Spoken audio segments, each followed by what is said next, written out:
মায়েরা, আজকের হরিবাসরেও একটা প্রশ্ন দিচ্ছি, আমি কথা দিচ্ছি, যে ব্যক্তি বলতে পারবে আজকের কীর্তনের 10টা পয়সা আমি নেব না,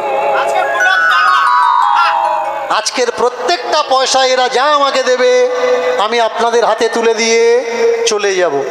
মায়েরা, ঠাকুর ঘরে কারা ঢুকে পূজা করে? বেটা ছেলে না মেয়ে ছেলে? মেয়ে ছেলে ঢোকে। কি দিয়ে পূজা করে? কিছু থাক বা না থাক, আগে কিন্তু ফুল দেয়, তাই নয় কি? কিচ্ছু নেই, তাহলে কি দেয়? একটা তুলসী পাতা দেয়, একটা ফুল দেয়, দিয়ে ঠাকুরকে ফুল জল দান করে। আমার প্রশ্নটা, পৃথিবীতে কোন মেয়ে প্রথম ঠাকুর ঘরে ঢুকেছে আর প্রথম ঠাকুরকে ফুল দান করেছে? ঠিক বলুন, যদি কেউ বলতে পারেন আজকের টাকা আপনার দিয়ে দেবো।